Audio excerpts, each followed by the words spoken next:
Good afternoon. My name is Turner Bitton. I'm the chair here at the Glendale Neighborhood Council.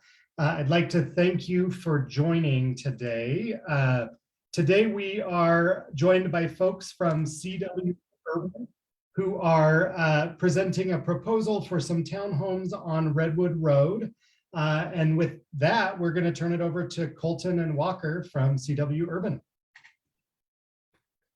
Great, thank you, Turner. Let's see if I can figure out how to share my screen correctly. Oh, now it's making me.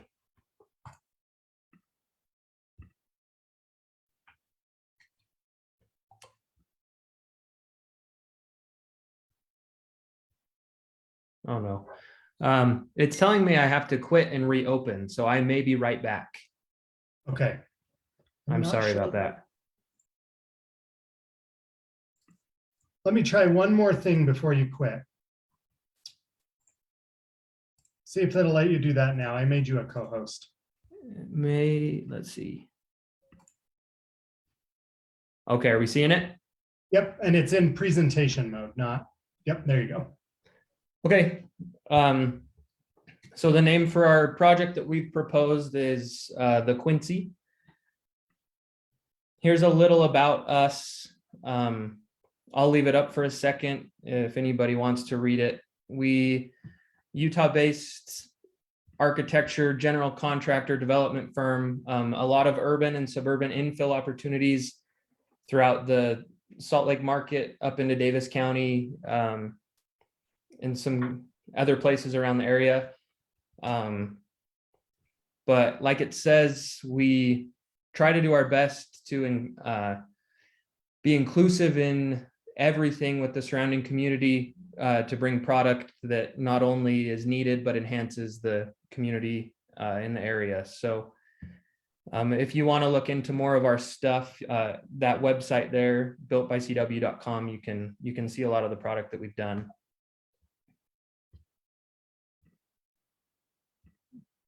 So this is our proposal. The location is 1106 South Redwood Road, 3.7 acres.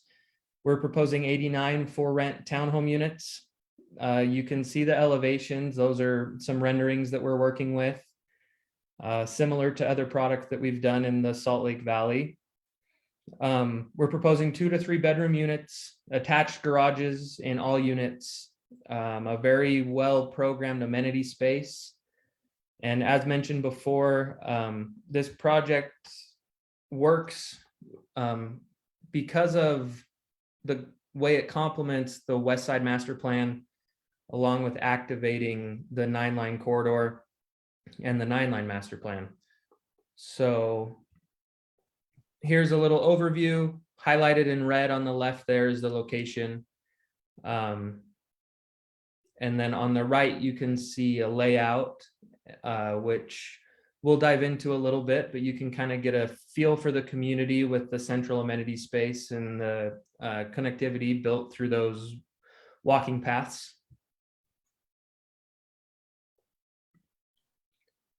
Here's some floor plans. Like I mentioned, 2 and 3 bedroom units, 3 plans right now, ranging from just over 1,400 square feet to just over 1,700 square feet. The scale of the development provides some housing and living opportunities that currently isn't found in the area. But given that we are surrounded by some more commercial and industrial uses, this scale of this development complements the growing commercial corridor, and while at the same time not taking away from the existing residential uses to the east of Redwood.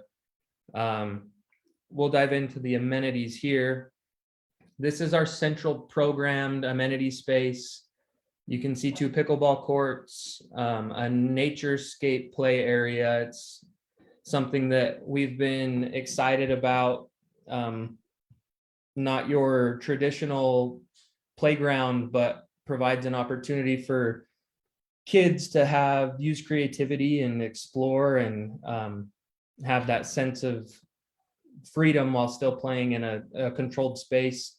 We're providing covered seating areas, gathering space in the middle, bike storage, hammock hanging posts, social gathering opportunities here, and then some open space as well. So one of our big things was the mobility, that the development will enhance the mobility in the area, creating internally in our development a walkable area. So there are paths that connect from all buildings to the amenities, to your mailboxes, to your garbage disposal. There is easy access to public transit with the 217 line right in front of our development. Bikeability, we're providing ample bike storage, given these all have closed and included garages. But the hope is that this truly can benefit the multimodal corridor that Redwood is meant to be. We've created a pedestrian-friendly frontage and a pedestrian-friendly walkable community, hoping to sort of encapsulate all of these mobility factors with walkability, bikeability, and public transit. So why we are here with a plan development review: the current zoning is a commercial corridor. Multifamily is a permitted use. What we are asking for is relief from the requirement that all buildings have frontage along a public street. Given that these, as you can see from the site plan, and I can go back, our public street is Redwood Road, and those buildings that front Redwood Road obviously check that box, but the others don't. So that's why we've gone through the plan development process, and that's the only requirement that we're really requesting a little help on. So talking to the master plans, this is an aerial looking east, highlighted in red is the parcel. The provided units will complement both the west side master plan, the surrounding commercial uses, while in the meantime complementing the 9-line master plan by hopefully activating the west side of that trail a little bit more. The West Side Master Plan identifies Redwood as a pedestrian bicycle friendly road with places to live, shop, work, and play. And as mentioned before, this is kind of a black hole right now that some residential life will indeed help the businesses around, but also help the corridor as a whole. So our development will provide on-site bicycle storage, continued activation of that 9-line trail, pedestrian-friendly building orientation, walking paths to activate the community and hopefully activate Redwood a little bit more. And then it provides direct access to that 217 bus route. This is what we've prepared. I don't know if there are questions.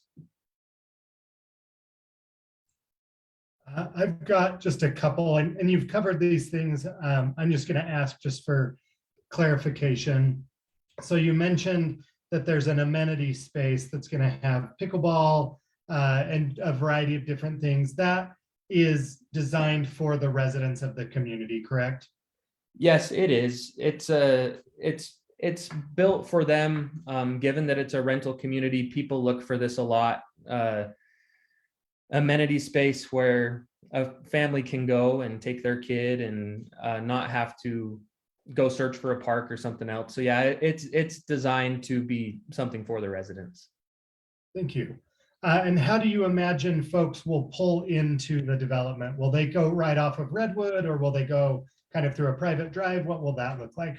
Yeah, so to our south, it's currently vacant, and we're in an agreement with the group that's under contract there to share access. So there will just be that one point of access. We've met with UDOT and we've ran some traffic studies just to make sure that it won't negatively impact Redwood Road and the speed of it. So there will be one point of access to the south of our development, where that's the single point of access. Then to get into your garages, you'll go down the alleyways. Great. Those were all the questions that I have. Jenny or Stephen, do either of you have questions? Nope. I did have a quick question. I guess since there is a lot of development happening around Glendale and other parts of the city, I see a lot of people concerned about, what kind of green amenities might be included in these kind of spaces. People are worried about water usage, and I think just the fact that this is located so close to public transit and the 9-line trail makes a big difference too. But I was just curious if there are any other like green-esque type amenities that are included. So we have a landscape plan, given the water constraints that a lot of the state is dealing with. You don't have a traditional big green space to go and I mean, it's just not as common now to see a lot of grass. So that's what we're hoping that Naturescape can kind of encapsulate, is create a place that sort of serves as a green space where kids can go and run around, they can play, they can get out, they can stretch their legs. Pickleball courts are something that have been very sought after in a lot of other developments that we've done. People enjoy, it's a very quick, fast growing game. So that's kind of what we're going with there. And we do have a full landscape plan. But in terms of just open green field space, we don't have anything like that programmed.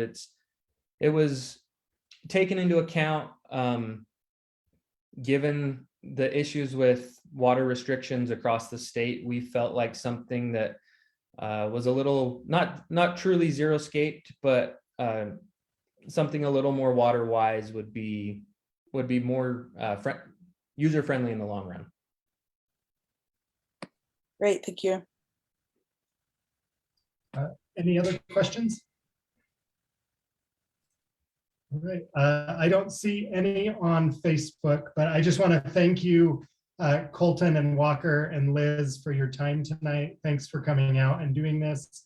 I know we went very quickly, but I really do appreciate your time. Oh, there is a question that just came in on Facebook. So I'm going to paraphrase a little bit because it's a little bit of a long question. But you mentioned that there's 89 units, and Kimberly is wondering approximately how many families with children versus like single adults do you expect, or do you know that this early in the process? I mean, if I gave you an answer, it would probably be a guesstimate. Walker might be able to speak a little bit more to it if I can't answer it. We've tried to design the community where it can work with both, so it can be an attractive place for a family while also being an attractive place for possibly a couple young professionals that are looking to have better access to the west side or to the airport or whatever it may be. So I don't have a number that I could tell you of how many families versus how many young professionals or adults, but the community's been designed to be able to attract both. Thank you. And just to put a fine point on it, these are rentals, correct? Yes, they are. Okay. Thank you very much. With that, I don't see any additional questions. So I'm going to go ahead and wrap up the live stream. If you would just stay on for just a moment as we end the live stream. I have a couple things to say, but just going to go ahead and wrap up the live.